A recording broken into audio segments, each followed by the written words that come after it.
আপনারা আমরা সবাই জানি 1952 সালের ফেব্রুয়ারিতে আমাদের ছাত্রদের উপরে পাকিস্তানি হায়নারা গুলি চালিয়েছিল। 2024-এ এসে 90 ভারতীয় স্বৈরাচার, ভারতীয় মোদের দোসর শেখ হাসিনা আমাদের কোমলমতি ভাইদেরকে হত্যা করেছে। আমরা তার প্রতিবাদে এই স্বৈরাচারী শেখ হাসিনাকে আর এক মিনিটও দেখতে চাই না। আজকে আমরা এখানে এসেছি, আমাদের 17 কোটি মানুষের নেতা পলিটিক্যাল ফিলোসোফার জনাব তারেক রহমান সাহেব বলেছেন, আমি বাংলাদেশের সিংহাসন চাই না, আমি বাংলাদেশকে শাসন করতে চাই না, আমি আমার বাবা পাকিস্তানিদের কাছ থেকে বাংলাদেশকে স্বাধীন করে দিয়েছে, আমি স্বৈরাচারীদের হাত থেকে বাংলাদেশের গণতন্ত্রকে বাংলাদেশের মানুষের হাতে ফিরিয়ে দিতে চাই।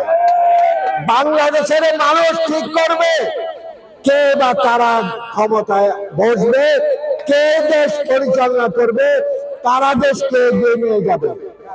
বাংলাদেশের 17 কোটি মানুষ এখন স্বৈরাচারী শেখ হাসিনাকে না বলেছে। অতএব যেভাবে আমাদের শত শত ছাত্রদের হত্যা করা হয়েছে, তার প্রতিবাদে সারা বাংলাদেশ আজ একটাই জিনিস চায়, শেখ হাসিনার পদত্যাগ। শেখ হাসিনার পদত্যাগ না হওয়া পর্যন্ত আমাদের নেতাও আমাদেরকে নির্দেশ দিয়েছে, সকল প্রবাসীদেরকে দল মত নির্বিশেষে তিনি বলেছেন, বাংলাদেশ মানে সবাই, বাংলাদেশ সবার। অতএব কোন দলের নয়, বাংলাদেশ বিএনপির নয়, বিএনপি আবার আদার্স কান্ট্রি দলগুলোর নয়, বাংলাদেশ সবার। কারণ বহুদলীয় গণতন্ত্রের প্রবক্তা শহীদ রাষ্ট্রপতি জিয়াউর রহমান।